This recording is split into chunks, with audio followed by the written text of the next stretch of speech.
Hi, everybody, and welcome. Oh, audio looks good. Welcome to this week's live Ask Me Anything series. I'm Tim from Ledger, and today I'm going to do my best to go through and answer any questions you guys have to the best of my ability. There may be some questions I can't answer or I'm not able to answer, but I will do my best. So without further ado, I see there's already questions rolling in, so we'll go ahead and just get started. All right, so Hari Dakal is saying I'm waiting for device. Let's see. Looks like you wrote more. Long time I order, still no delivers. So basically, I would need to know your order number. If you did pre-order the Ledger stacks, if that's what you're talking about, then we have not started shipping those yet. The estimated ship date for those is going to be this summer sometime. I don't have an exact date on that. That's all the information I have on that. However, if you do have like a normal order, like one of our Nanos that is currently available, the Nano S Plus or the Nano X, and it's been a long time, you're going to want to open up a support ticket and reach out to us because we're going to have to request some personal information. And then I would have to access it like in our internal system to look up your order and kind of find out what's going on with that. So to do that, go to support.ledger.com and open up, click on the contact us button in the bottom right corner and follow the chatbot questions and until you're able to get connected to an agent. I believe we have live chat going right now, so you can actually get connected right to an agent from live chat and talk to them right now about it, and they can look into it for you, or you can do email chat if that would be more convenient for you. So that's what I would do to get your question resolved. Let's see. H-bar Ninja. Oh, wait, sorry, I'm skipping one. R Payne is saying, when will the desktop report Cardano accurately? I'm not sure if you mean Cardano. Actually, let me just make sure. I'm just going to pop into CoinGecko and make sure that's not just some token that I haven't, or some coin that I haven't heard of. Okay, yeah, it's looking like you're probably talking about Cardano. So as far as I know, there's no issues with Cardano. If you are experiencing an issue with your Cardano account, you're probably just having a account synchronization error. And so for that, I would clear your cache. I'll show you how to do that real quick. Here. So let me pull up Ledger Live. So basically, real quick spiel on that. Your crypto doesn't actually live in Ledger Live. It'll display your crypto for you, but really it's just pulling in data from the blockchain. So if your balance is ever wrong, or if you ever have like a little X right here where it says synchronized, you can come up here, find this little gear icon, and then you can go to help, and you can clear your cache. And then this will go through and force all your accounts to resynchronize with current data from the blockchain. And this, honestly, like 90 to 95% of the time will correct any account synchronization error that you are experiencing in Ledger Live. And it also, if you have a whole bunch of accounts in Ledger Live, it becomes more likely that it'll happen because things will time out and it takes time. So clearing your cache will become a very good friend of yours if you start using Ledger Live a lot. All right, let's see what we got here. H-Bar Ninja is saying Ledger Live supports Arbitrum. I sent it over from Coinbase. Where did it go? So Ledger Live does not yet officially support Arbitrum. This will be coming out in a future update. Our devs are working on it. But for now, Ledger Live does not support Arbitrum. But not to worry. You sent your tokens over, you said already. It's not a big deal. I can show you real quick how to recover those. All right, so in case you haven't already, I think the easiest way to do this for these demonstration is to show you how to connect through MetaMask. So I'm going to go ahead and plug my Nano in, show you how to do this. Put my PIN in real quick. Okay, device unlocked. And find the Ethereum application preemptively. Open that up. Set my Nano down.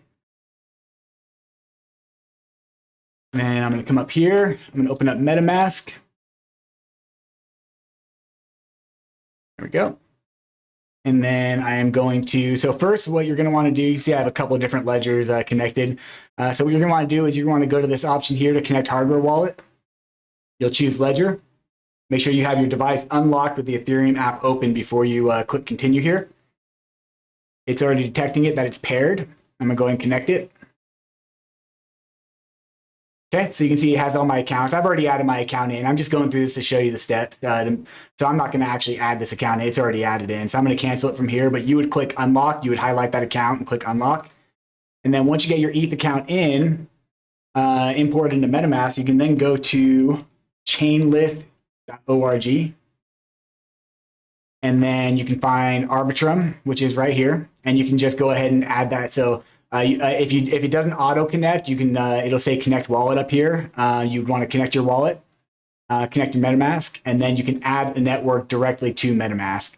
So I've already added Arbitrum. I use it pretty frequently, so I'm going to go ahead and just switch over. So then now when you open up MetaMask, you can see it's got the Arbitrum network. So then at this point, you can go in and you can add your custom token, whatever it is, by clicking on this button and then adding the token contract address. And then after you do that, it'll show up here. Like you can see that there was some GMX tokens inside this wallet previously. They have since been swapped back into ETH. But this Ethereum is actually Ethereum on the Arbitrum network and not on the Ethereum mainnet. So yes, that's how you would recover your tokens if you send them to the Arbitrum network. Not a huge deal. And I made that look really easy. I understand that is a very technical process, especially if you're not used to doing it. So if you haven't ever connected your Nano to a third-party wallet such as MetaMask, it might be better to get some one-on-one support by reaching out to us at our support page and having one of the agents kind of walk you through it at your own pace. But I can also just real quickly drop the support articles for that here in case you're interested. So connect Ledger to MetaMask. So here's the steps you're going to want to take to connect to MetaMask. Go ahead and drop that in the comments real quick. And then you're also going to want to add a custom network to MetaMask Ledger. Okay. And then this will show you those steps that I went through at chainlist.org to add a custom network.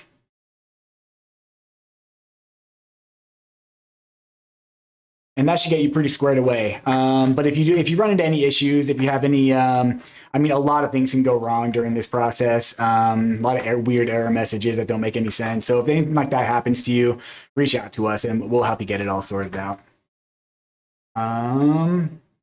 Okay, let's see. So Sirius is asking, when will the Ledger card be available in the US? Unknown. So the thing with the Ledger Crypto Life card is it's actually operated by our partner banks. So it's applied for and managed through Ledger Live, but it's actually a completely different company that operates that. Like for instance, if you were to have issues with your Crypto Life card, there's very little that we can do to help aside from making sure everything's up to date. So if you so you would actually have to reach out to their support team. So I don't really have any updates on like when it will be rolled out for each region. That's kind of like up to banks and the regulatory issues that they're dealing with. So maybe reach out to them and see if they have any updates on that. That would be my best advice for that. All right. So awareness is saying, I just wanted to make sure the update on both my Ledger and Ledger was genuine. That's a good question. Ledger Live. Okay. Yeah. So basically, the update to Ledger Live, you'll know, well, not necessarily, but the way we roll out our updates in Ledger Live is there'll be an orange banner at the top that says update available. I'm sure you're very familiar with that. But the true test to know whether or not everything's genuine and everything's good to go is to connect your Ledger to your computer and then go to the My Ledger tab. Let me show you what I'm talking about. Okay, so let me pull up Ledger Live right here. I'm gonna go to the My Ledger tab. So every time you go to the My Ledger tab, you actually have to perform what's called the genuine check. You see right here, it says allow Ledger Manager. And then on the screen, it says allow a secure connection with Ledger. So what's happening during this process is this is verifying that the software stored inside your device, the firmware, the operating system of your device is completely genuine. And you see that I passed a genuine check because it let me in. And you can see all my apps that I have installed. So basically, if you pass that genuine check and you get into the My Ledger tab and you're able to make these changes to your device by installing Nano apps, you'll know you're genuine. You'll know you're good to go. If you do fail the genuine check, then there could be something going on. So at that point, you'd want to reach out to us. But that's the most surefire way to make sure everything's still above board. And also making sure that the Ledger Live application never asks you for your recovery phrase, because it should never ask you for that. There are scam versions of Ledger Live floating around that pop up every now and then that we have to deal with. And it's really hard to stay on top of it because it occurs all the time. But basically the way that those scam apps will work is they may look just like Ledger Live, but then you'll like go to do the genuine check and it'll be like, oh, error, you have to re-authenticate your device. Here, enter in your recovery phrase into this box to back up your accounts or some other nonsense like that. You never have to enter your recovery phrase into Ledger Live. If it ever asks you to do that, that's also an immediate red flag that something's not right and you should uninstall it from your computer and reach out to us immediately. But if you pass the genuine check and everything's good to go and it's not asking you for your recovery phrase or anything, I would say you're good to go. All right. All right, I'm gonna try to pronounce this. Vinny Boombatsi is saying, hi, is it safe okay that I pre-order my Ledger stacks from Best Buy? Great question. And yes, actually, it's very safe. So Best Buy is a authorized reseller.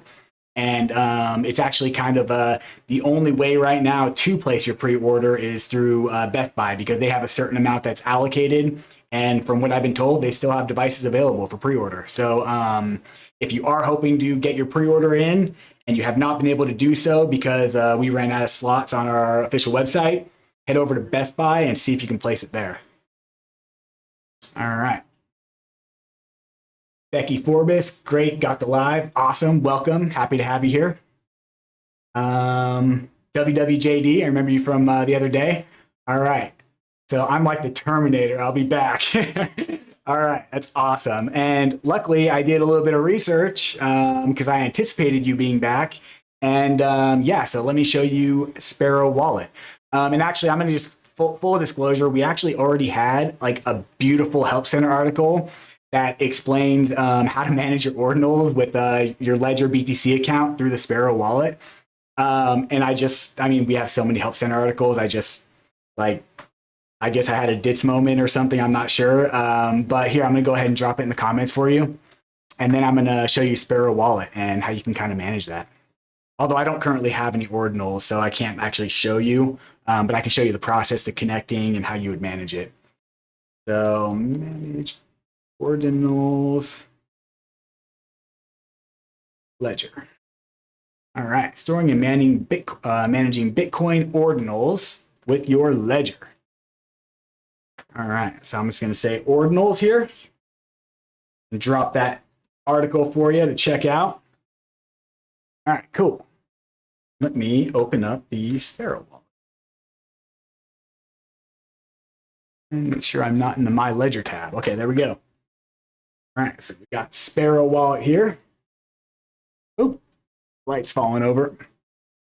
All right, let's switch over to this shot right here. I'm going to go ahead and just make this a little bit bigger. So there's a Sparrow wallet, not much to look at right now. But I'm going to go ahead and preemptively open up my Bitcoin application. What you'll do is, so in that article that I linked, it'll have links to everything and how to download and install the Sparrow wallet. I didn't want to bore you guys with those details, so I just went ahead and already installed it. So you're going to want, if you're on Mac OS, you're going to want to go up to File on the top left, and you're going to want to click on New Wallet. You can't see what I'm doing right now because it's not part of the screen capture that's showing these windows. So we're going to enter a name. We're going to call this Test BTC Taproot. We're going to want to enter a tap. We're going to create a taproot based on the recovery phrase in here. We're going to create the wallet. We're going to select taproot right here. Very important if you're managing ordinals. Okay. And then you're going to want to connect your connected hardware wallet. That's how you want to generate your public wallet address for this. We go here. We're going to scan. It sees my Nano S Plus. We're going to import the key store. Importing. This wallet is awesome, by the way, in case you're wondering my personal opinion on it. I very much like it. We're gonna apply here. I'm gonna do no password because I don't actually have any assets on in this account.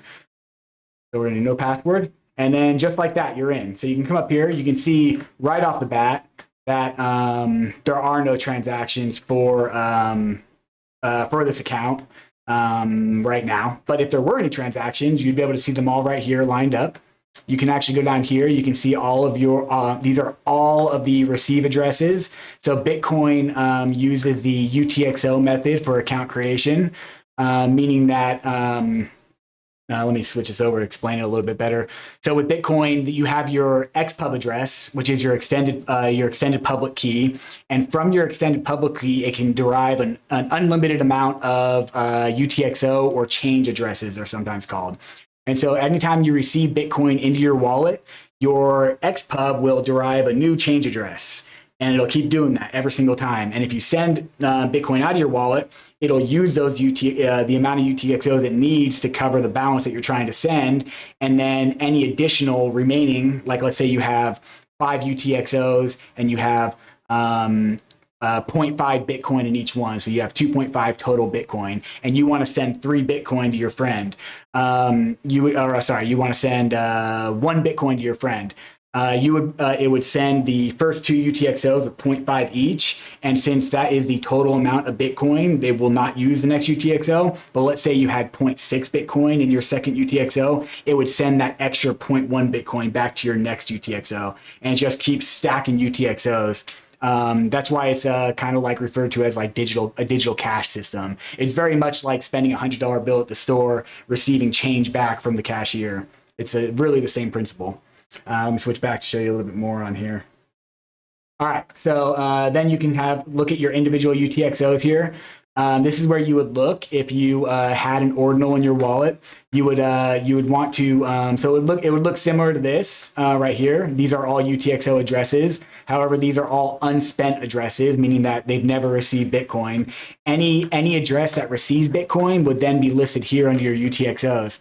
And so you'd actually be able to go in and see the exact UTXO that contains your ordinal. And then if you wanted to, you can select just that UTXO, and you can come down here and you can send selected. You can send just that UTXO if you wanted to just send your ordinal out. Or if you wanted to make sure to not send your ordinal, you can select other UTXOs that just have Bitcoin in them. And yeah, it's a little complex right now. It's a little complicated, but that's the process for managing your ordinals. And of course, with anything, it'll get better. This is just kind of very early stages. These things just popped into existence very recently. So yeah, so it's a little technical right now, but not impossible. So yeah, check out the Help Center article I sent. And hope to see you again in another AMA. Let me know what you think. Cool. All right, I think we are on to Nuno Pereira is saying, or have to transfer to an exchange to be updated. Let me make sure. Let me see. I don't see anything from you prior to that. I would need a little bit more context. Let's see. So I have to transfer to an exchange to be updated. I'm not too sure what you mean by that. If you do, if you're still here, wrap back in and try to give me a little bit more context about the issue you're running into, and I'll definitely address it once I get to it. All right. Let's see. Regina Shanahan is saying, I bought the ledger and was given $20 free Bitcoin. I used the code, but it didn't transfer or prompt for the next step. Okay, yeah. So let me show you how that kind of works. Let me go back to this scene. All right, so to redeem your code, you're going to go to the Discover tab, and then you'll see the Refer a Friend link right here. And so that's the dApp that you're going to want to go to, and then you're going to have to sign in with Ledger. You will have to, I'm sure you're already aware of this. This is more for like other people in the audience that are wondering what I'm talking about.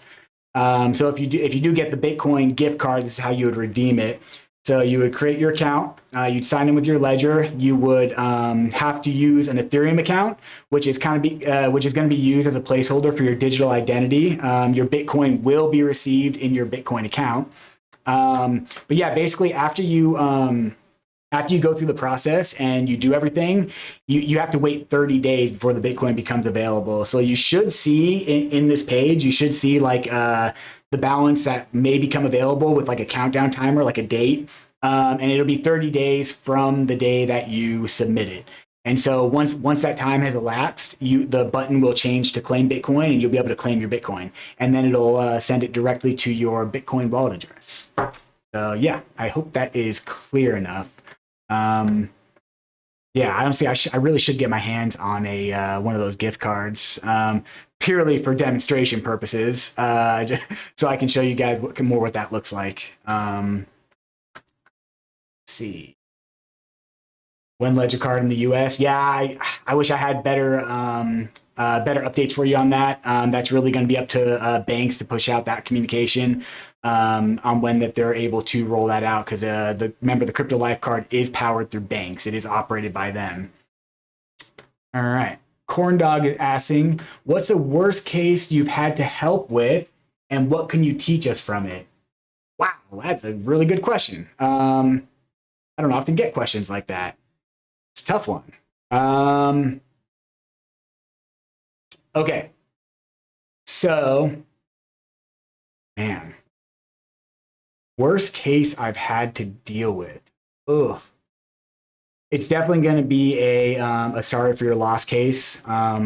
It's tough to pinpoint which is cases where people get their private key stolen, they accidentally give their recovery phrase to a scammer, or they sign a malicious contract. Anything that leads to a permanent loss of funds that we cannot help with. Those are by far and large the most difficult cases that we all have to deal with. And that's because the crypto space is so unforgiving. It's, like there's a lot of power to these decentralized networks that have no owner, no controller, but there's also a dark side to it. And that is that the security of your assets are primarily in your own hands.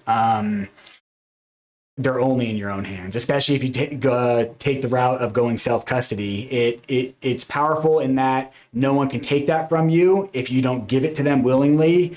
But then there's all kinds of room for mistake. If you lose your recovery phrase, like let's say like you have it written down on a piece of paper and you spill your coffee on it, and then you go to try to sign in with your ledger and your words are inarticulate on your paper because it's all soggy, and you're nervous and you drop your ledger and it breaks, like that right there is most likely a permanent loss of funds situation.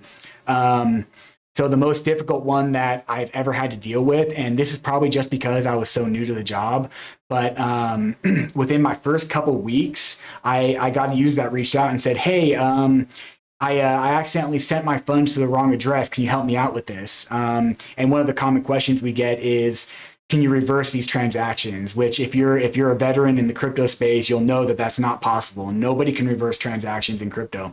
That's the whole point of the blockchain. Once a block is written into the blockchain and it's secured by progressive blocks on top of it, that's it. Those transactions are set in stone. They're etched in steel. There's no changing them. And so somebody copied the wrong receive address. They sent 500,000 US dollars of Tether stablecoin. And instead of sending it to the receive address where they wanted to send it, they accidentally copied the Tether contract address, which is the token contract address of the Tether network. So basically, they sent all of their money, their life savings, to Tether, which is just this big account that is inaccessible. Like the best advice I was able to give was like maybe try reaching out to the developers and see if there's anything they can do. But of course, there's nothing that they can do, and there's no way that they would be able to, confirm that and return those funds to them anyway. So that was a very difficult moment for me when first starting this job, was just realizing how serious this is, and how much responsibility is on the user. Yeah, it was just a very sobering experience. I would say that was probably, if I had to pick my toughest case, that was probably my toughest case. It was very sad. All right. Naren Kumar is saying, hi, I am Naren from India. Hello, Naren. I am Tim from the US. When can we have a staking option, I assume, for XRP? So that's an interesting question. So basically, XRP is not actually a proof of stake network. So you cannot actually stake your XRP. There are some services out there I know that call it staking and that offer staking services for XRP. I can't speak specifically on how they're actually generating those rewards. Most likely from like it's most likely a lending platform where same way like that banks work. You deposit your money in the bank, your bank lends your money out in the form of loans, and then they generate interest on that, and then you earn a small yield in your bank account, or at least you used to. That's basically the same principle that these crypto lending platforms operate on. And XRP is no exception. There are a lot of platforms out there. So for that reason, and that is a total custodial service. So that would require an exchange. So if you were to ever put your XRP into a protocol like that, I'm sure you're not actually locking it up into a staking protocol. The process is simply, here's the receive address, send your XRP here to this account that you create within this company, within this website or whatever, and then you'll earn some yield on it. So that's most likely what's going on. So for that reason, it's probably not going to be a feature in Ledger Live. Because that would kind of defeat the purpose of self-custody, because it would require you to give up custody of your assets. But yeah, I guess that would be probably the best answer on that. Yeah, at least to the best of my knowledge. All right. The Phoenix is asking, hi, what happens if Ledger company disappeared or out of business? If our devices will still function good, are we secured? That's a really good question. In fact, we actually have a good help support article because people ask this question a lot. I'll just explain it. It's just this is going to explain everything that I can just explain to you right now. So basically, the magic of your Ledger device and how it works is you have your Nano, you generate your recovery phrase. So the recovery phrase that you generate with your Nano is not a Ledger specific recovery phrase. It's not owned by Ledger. Basically, these Nanos come with the software that they need to randomly generate a recovery phrase based off of the BIP39 standard for account creation, for recovery phrases. So basically the BIP39 standard is, it's essentially a list of 2048 total possible words that all recovery phrases are derived from. And actually I'm gonna drop that here in the comments because this is a really interesting thing to check out if you haven't actually checked it out. We're gonna use block plate. I like block plate. All right, drop this here. I'm going to call it seed phrases. Go ahead and scroll down in the comments. Check that out. So if you go to this website, I'm going to switch this over to show you. You'll see that if you look at your own recovery phrase that you generate with your Ledger, you'll be able to find each and every single word in this list. Here's all 2048 words right here, and then they actually break it down by letter, which is pretty nice. That makes it pretty easy. And then let's see. So yeah, so basically, if anything were to happen to Ledger, if they go out of business, the main thing to remember is that your Ledger device, it may seem like it is the gatekeeper of your crypto, but it's not. The reason that we stress the importance of writing your recovery phrase down somewhere, like on a piece of paper, or better yet, etched in steel, or carved into something that's more resilient to the elements like fire, flood, physical impact. Like a piece of paper is pretty brittle. But either way, you want to keep it completely offline. As long as you have that recovery phrase, you'll always be able to access your crypto with or without Ledger. You can take your recovery phrase, and I don't recommend doing this because it will compromise the security of your accounts, but you can import your recovery phrase. Like let's say Ledger went out of business and we threw up the peace sign and we're like, we're out. And we're also taking down our application and all of our support articles, and we're out of the game. And by the way, your device no longer works. Good luck. it would be very distressing situation, but you would be able just to use a different wallet to access your funds using your recovery phrase. Because all Ledger does is it uses the same BIP39 standard that all other wallets use to derive accounts, using the mnemonic phrase, the seed phrase. So long story short, it would be a major inconvenience if Ledger went out of business, and because you would have to probably learn some more information about how to access your accounts, how to safely import your recovery phrase into another device or into another wallet. And there are some other technical considerations that may come up. For instance, like understanding how derivation paths work. So I'm not going to say that it would be a seamless, but you're never locked out of your accounts. Like if anything happened to Ledger, you'd still be able to access your crypto. It is 100% self-custody. Yeah, but don't worry, we're not going anywhere. All right. Mir Zen is asking, is it possible to use Ledger Nano S Plus or X to sign transactions without plugging it into a computer, completely air-gapped? If not, what is something new Ledger Stacks will support? Or what is that something the new Ledger Stacks will support? So you have to have your device connected either by Bluetooth or by cable to whatever computer is making the transaction. You wouldn't be able to sign a transaction without that. And the reason is kind of in how the devices work. So your crypto, I explained a little bit earlier, but it's not actually in your ledger. Your ledger only holds your recovery phrase, and it keeps that information, which your recovery phrase is the private keys for your accounts. It's what lets you sign transactions. And it keeps that stored on the secure element chip within the device. And the secure element chip within the device is not able to, information can't be extracted from it. It can only sign transactions through the physical button presses. You can either yes or no authorize it, and then it can send the yes or no back to your computer. So basically, your computer is like, okay, you pull up in Ledger Live, you want to make a transaction, you initiate that transaction, and then Ledger Live is like, oh wait, but I don't have the private keys for this. I can't send this transaction. But this ledger that's connected, I can detect that it is able to, and so it'll send the request to your ledger, and then you can say, okay, yes, yes or no. You can deny it, and then that will send the yes or no back out to your Ledger Live or whatever wallet software you're using to initiate the transaction.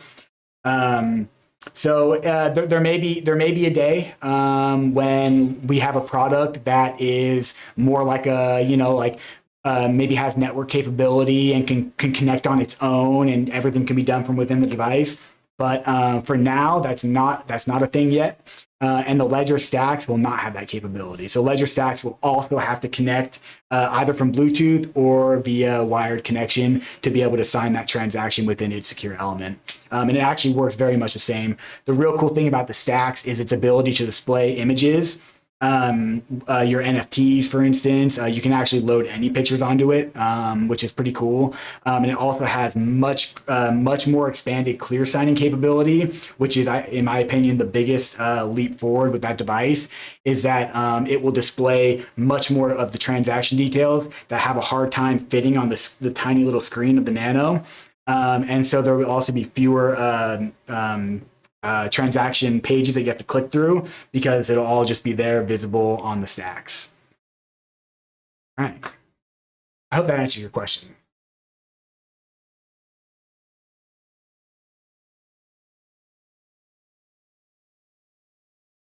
Okay. Becky Forbes, you're saying, I only have a mobile device, can't seem to update my Nano X. Yeah, so it depends on what kind of mobile device you have. So the problem with the updating the firmware or the operating system on the Nano X is it's a very large install relative to the device, and so it can't be done over Bluetooth. So if you're on iOS, if you're on iPhone, you won't be able to update your firmware with your phone. You'll have to connect it to a computer to do that with a wired connection. If you have an Android, though, you can connect your Ledger straight to your Android phone with a USB-C to USB-C wire. And this is honestly how I've updated a lot of my devices. and it can support that. But on iOS, yeah, you will have to connect to a computer.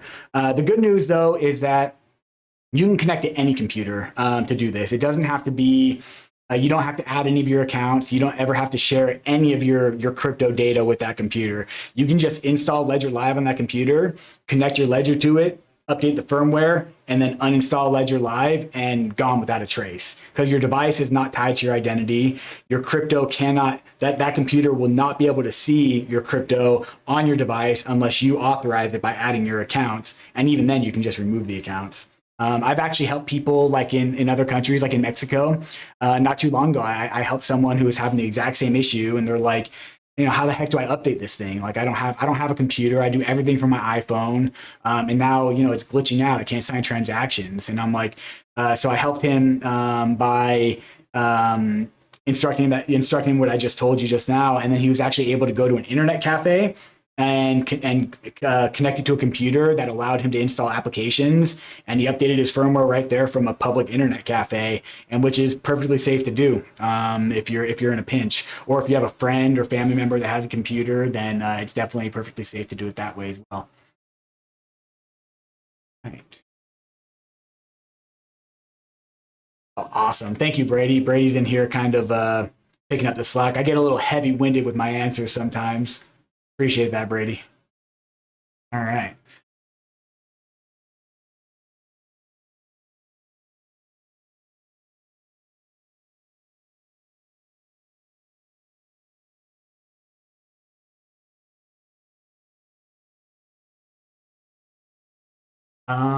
Okay. I see a couple. I see Claire and Becky are both expressing issues about ETH. Let's see. Let me just make sure I have all of that. So there's a couple things going around with ETH right now. You've probably noticed, if you are transacting on the Ethereum network or the Bitcoin network, that there is a lot of volatility right now. In fact, let me show you this real quick. I'm going to go here. Oops. I'm going to go to the ETH gas tracker. And we'll see what it's actually, well, it's not low. This is still pretty high. But the basically GWEI, this is the ETH, this is what determines ETH network transaction fees. So basically, the higher the GWEI is, the higher the fees, and this is based on the volatility on the network usage. And so it's been spiking up really, really high. So if you send a transaction from your ETH account and you do like normal fees, and you just do the normal fees, there's a good chance it's going to get stuck in the mempool, which is a fancy way of saying that it's basically like lower in queue than other people who are willing to pay higher network fees. So to help speed up your ETH transactions or your Bitcoin transactions, I always recommend doing the higher fees. And it'll be the difference of like maybe $1 or $2. It won't be a huge difference, but it could significantly speed up your ETH transactions. But one other thing that is also happening is Ledger Live has been, and I'm not really sure why. It could just be, it could be like a network thing, not too sure. But it is, we've been having a lot of synchronization errors. So a lot of people are sending tokens and coins, to their ETH account. And they're like, hey, yeah, I know it showed up. I see it on Etherscan. I saw the transaction. It said it was successful. Ledger Live is not showing it. What's going on?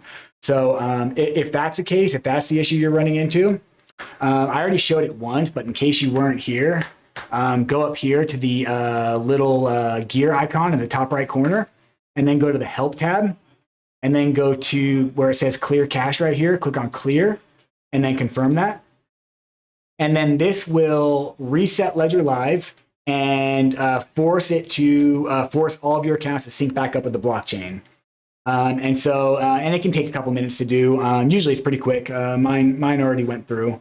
You come back here to the accounts. You can see I have green check marks. One surefire way to check if you're having an account synchronization error is if you see a little red X right here. I'm in the accounts tab right now. You can also resync it manually just by clicking on that red X. But yeah, clearing your cache if that's the issue. And if I didn't nail the issue you guys are having, drop it in the comments, and I'll try to address more in detail whatever issue you're running into. All right.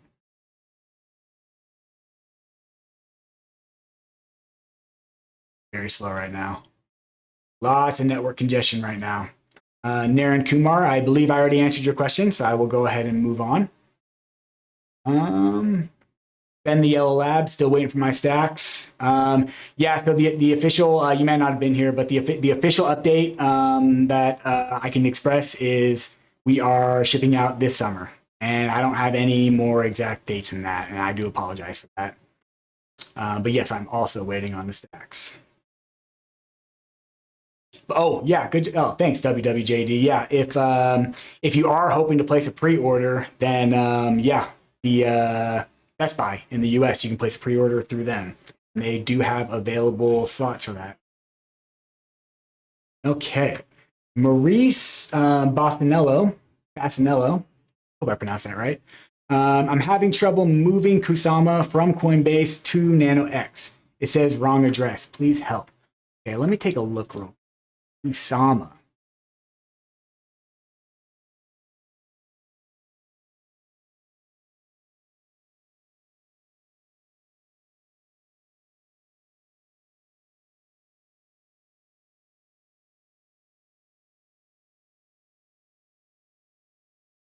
Okay, yeah, Kusama requires third-party app. Okay, let me see if I can get more information on that.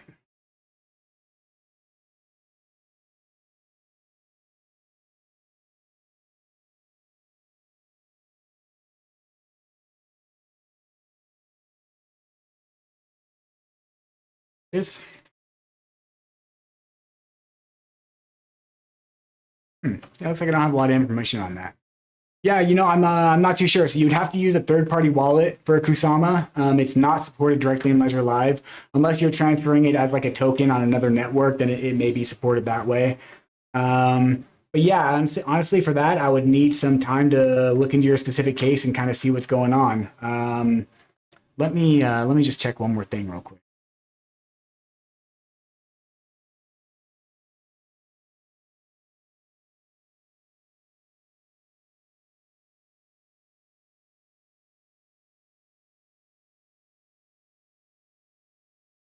Okay.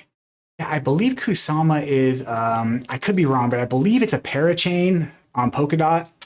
I'm not 100% though. I'm not too familiar with Kusama. I would need to do some research.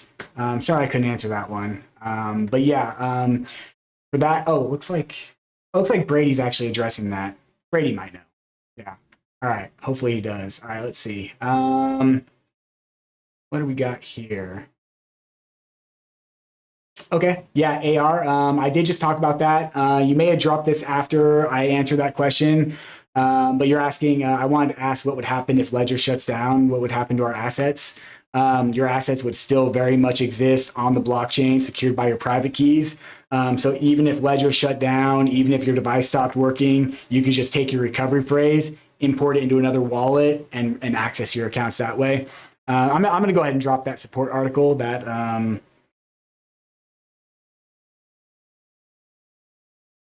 I mentioned earlier. There we go. What if Ledger goes out of business? Cool. Oh, cool. It's actually not a support article. It's actually in the Ledger Academy, which is pretty cool. By the way, if you haven't checked out the Ledger Academy, I definitely recommend doing so. Ledger shuts down. This is actually how I first started learning about crypto. It's one of the tools that I use when I first started getting into crypto to learn about it. And there's so much good information in the Ledger Academy. Like it really can't be overstated how valuable of a resource it is. So huge kudos to Ledger for putting that together for the public.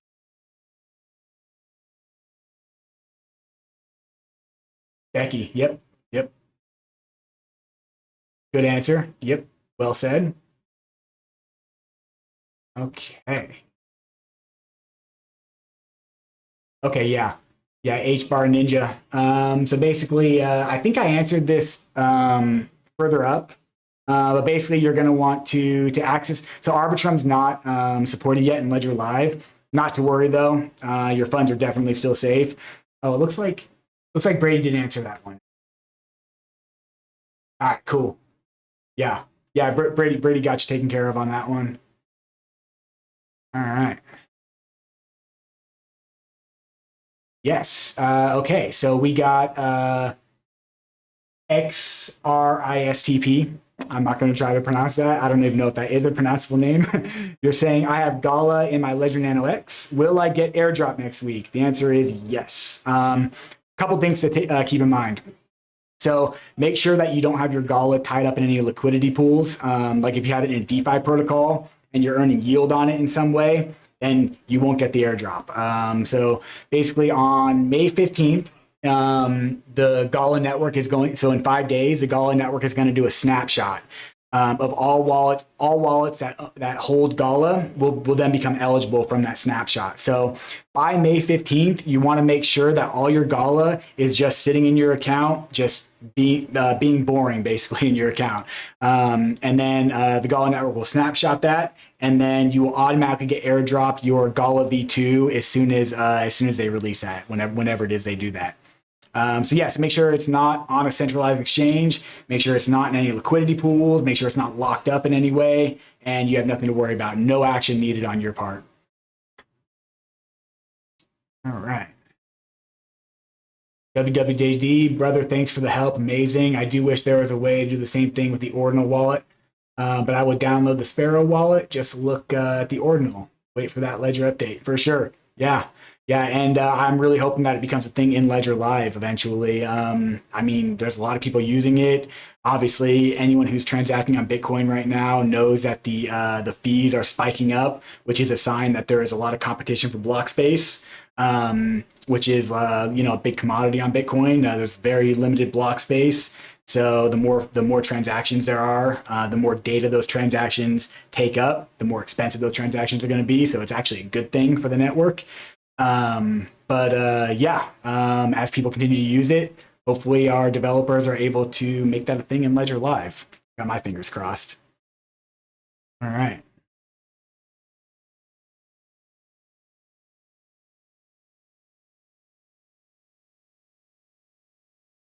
Nuno Pereira, you're asking again about the Gala. Yeah, so just to reiterate, in case anyone new popped in and they didn't hear, as long as your Gala is just sitting in your wallet, you're good to go. Don't have it locked up in any pools, don't have it locked up in any DeFi protocols, obviously not an exchange. Exchanges, I think they came out and said that they weren't going to be supporting the airdrop for regulatory reasons or whatever the case may be. But as long as you have it in your cold storage and your ETH account, you're good to go. All right.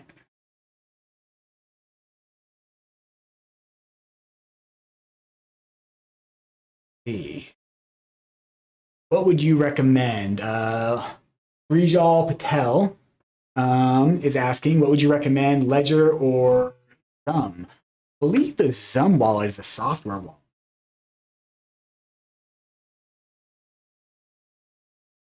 Oh, I see. It's an XRP. Okay. I hope it's the same wallet. You spelled it XXUM, but I'm seeing here XUMM. Yeah, so basically, I mean, it's a great question. So it depends on basically like your level of security that you want. It looks like the Zum wallet is a app that you can download. I don't know. I don't think that it can connect directly to a ledger the way that like XRP Toolkit can. So it's not really so much about comparing Zum and Ledger because they're kind of different products. For something like a Zum wallet, it's what's known as a hot wallet. And so when you set that up, you'll set up your recovery phrase within the app, and it'll store that data in the app. And so the app itself will then be able to sign transactions. Like you'll be able to receive XRP into your Zum wallet. You'll be able to send it out of your Zum wallet. You don't need a hardware wallet. It's pretty seamless. And for some people, that's what they want. That's a level of security they want. However, in a situation like that, the reason they call it a hot wallet is that it then becomes possible for malware or a malicious actor to hack your device in some way and gain access to the data stored on your device. Because remember, your cell phone is always connected to the internet. And so as long as it's connected to the internet, that means that there is a path that hackers can take to extract information. And so, but if you only, I'm trying to get away from making definitive statements like everyone has to have a hardware wallet for every single use case in the world. I definitely think that if you have a good amount of crypto and you want to keep it as safe as possible, go with the hardware wallet. Keep it because the hardware wallet will keep your private keys completely offline. It won't be possible for your crypto to get stolen unless you accidentally give up those private keys, your recovery phrase, in some way, or if you accidentally send it to the wrong address or something, the normal things. However, it may make more sense for some people, to hold, if you do, let's say you do have a lot of XRP and you hold the majority of it on your ledger where and you can call that your vault that can't be accessed. And maybe it's more convenient to use Zum Wallet to do day-to-day transactions, depending on what you're using it for. Maybe you just load up a little bit of your XRP into Zum Wallet. I definitely not advice on how to manage your assets, but everyone's situation is different. So it really just depends kind of what your goals are and how much security you want. Personally, I keep everything on Ledger, hardware wallet. I keep everything in cold storage just because I don't really do trading. I'm not a trader. I just buy and hold, kind of very, very boring. And so personally, I prefer cold storage over anything else. Yep. Cool. All right. Nuno Pereira is saying, I know exchanges do this update. Ledger do the same, or we have to send to an exchange before May 15th. Yeah, for the Gala airdrop, you're going to want to withdraw it from the exchange before May 15th. You're going to want that in your cold storage wallet. Or in your, if you have another wallet, basically make sure it's a private wallet. Hot wallets are considered private wallets, so like MetaMask, MyEther wallet. Those are all private wallets that would also qualify for the airdrop. But if you have it on exchange, and I could be wrong, maybe not all exchanges, I'm definitely not the authority on this. But I would definitely, to be safe, pull it into your private cold storage wallet, and you'll be eligible. All right. Looks like the foreskin vampire is saying Zum is way better. Great support. Yeah, I mean, honestly, it really just depends on kind of what your level of security threshold that you're willing to you're willing to abide by. Like if you trust your device, your phone, wherever you have it installed, it looks like it is probably a pretty seamless experience using Zum, and so that might be a great wallet, great XRP wallet. However, if the private keys are stored on your phone, it will not be as secure as a cold storage device. So keep that in mind. Okay. Stevo Land Down Under is asking, hi team, is Ledger Live getting closer to supporting XDC? Not that I'm aware of. At this point, the best way to store your XDC is going to be through MyEther wallet. Let me go ahead and drop that here. Here we go. So this is just as secure as having it in an account that's actually in Ledger Live. It's just going to require a few extra steps. And I don't know what the latest update is on XCC and whether it's going to be supported or not, and whether it's being worked on. I do know that that our developer team is just constantly swamped with new blockchains that they're working to add into Ledger Live, and there's an ever-growing list. So sorry, I don't have any more information for you on that. But the good news is that there is an XDC app that you can download, and you can manage your XDC totally in cold storage using your Ledger with MyEther wallet. You can also do it with MetaMask. You can also do it with My Crypto wallet. It'll work in all three of those. All right.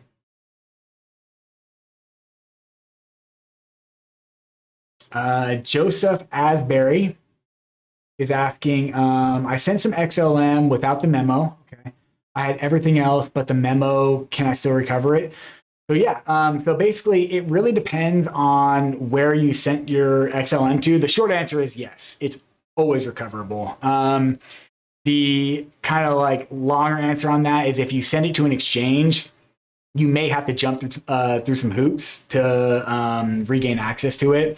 So exchanges like to use the memo tag field for XLM or XRP for cryptos that have that functionality. They use that as a way to know who to credit funds to, like in your individual account. Because like when you send funds to an exchange, they're not your crypto is not actually in the account that it's showing you on the screen in most cases.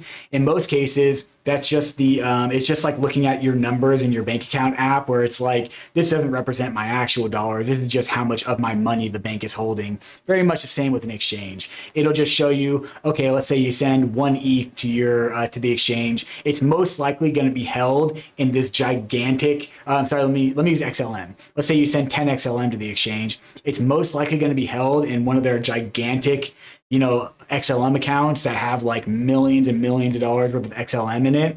And so then they will assign you a memo tag to use. That way they know, okay, so Joe sent me 10 XLM. Joe is going to send us 10 XLM to this big account.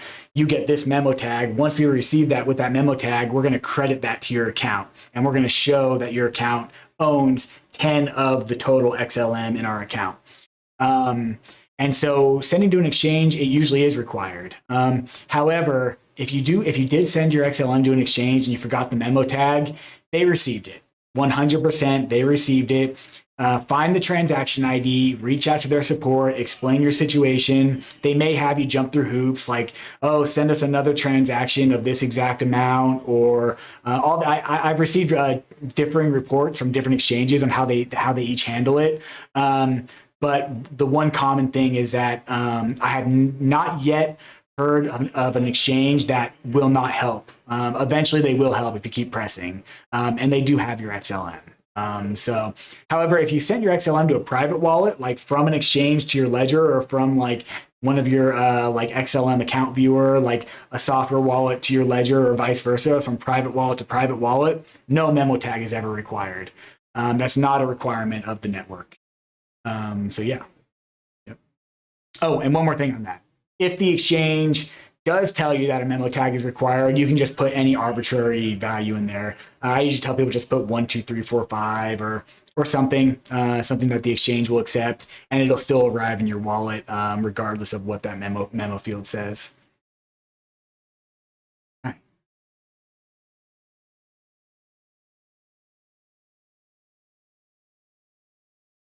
Okay. Talking about XRP staking again, just to reiterate, I talked about this earlier, but XRP is not a proof of stake coin, so you can't actually stake your XRP. You may be able to earn yield on it, and that platform may call it staking, but it's very important differentiation that it's not the same thing as locking up your, for instance, Polygon, Cardano, Ethereum. These are all proof of stake networks, and it's how the networks operate. It's how the networks are secured. And so it's much different than what would be happening with XRP, which is not a proof of stake network.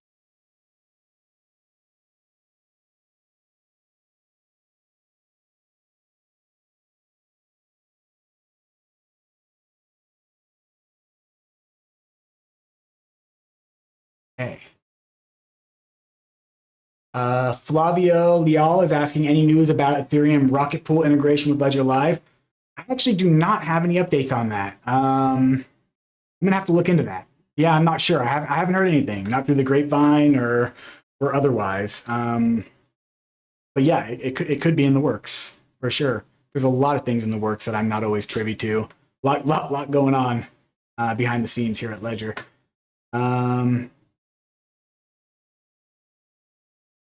Okay, is Maurice asking about Kusama again? Maybe Brady, if you know more about Kusama, maybe you can chime in on that.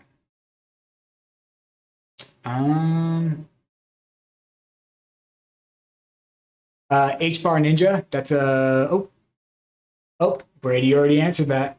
Yep. But yeah, basically, you will be able to, it will be a different network. So Arbitrum, it is EVM. So it's a Ethereum virtual machine based on Ethereum, but it is its very own network.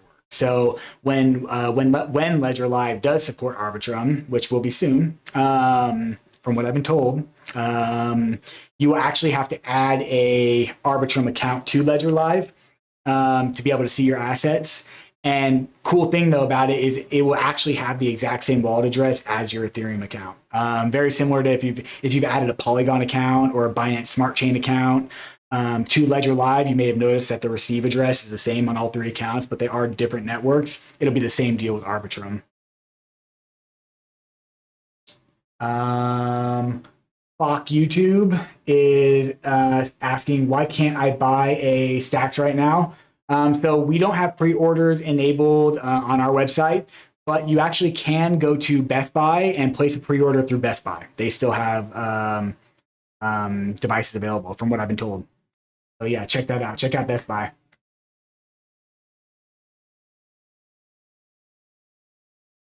All right. Carl LeBeau is saying hello. Hello, Carl. Shoot, what happened there?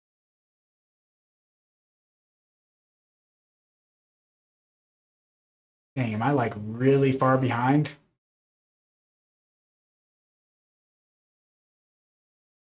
Okay, I feel like I'm really far behind on here.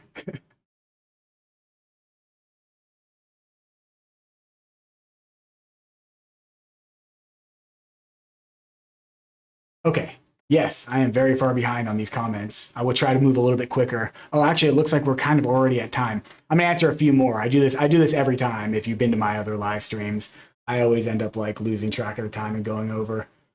Um,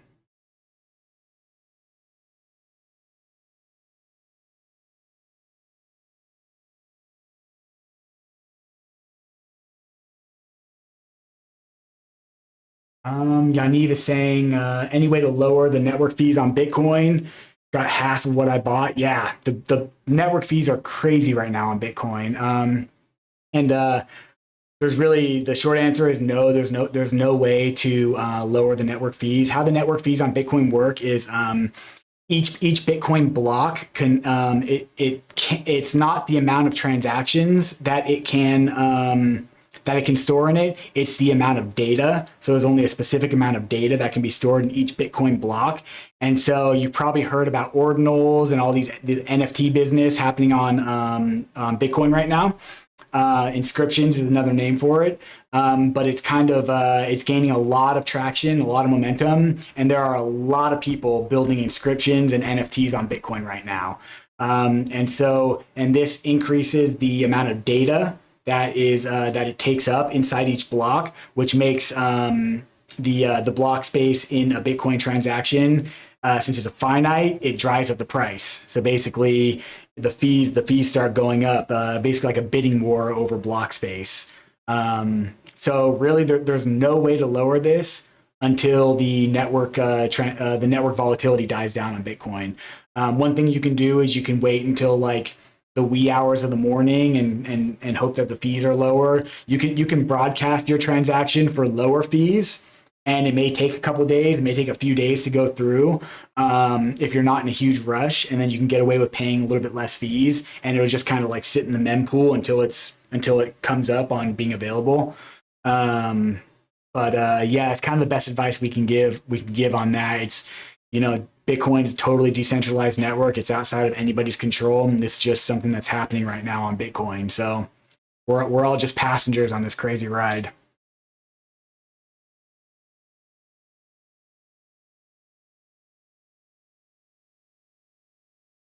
Okay, I think I'm going to answer one more question. And as always, I'm really sorry if I didn't have time to get to your question or if I missed it. I don't know if anybody else has ever done live streams. I'm pretty new to it, but like it jumps around a lot, and then I miss questions. Let's see.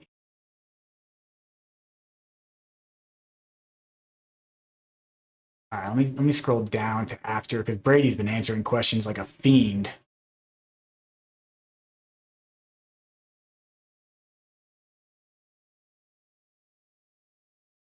Looks like Brady's actually been doing a really good job answering all your questions. Very helpful. All right, cool. All right, sweet. So I think that this is probably a good place to call it. I know I just said this once again. I'm sorry if I didn't get to your questions. I'm sorry if that happened. We'd love to be able to answer all the questions, but I guess it's not a bad problem to have that we're gaining popularity and we have more viewers and more questions. Yeah, hopefully we can start doing this more often.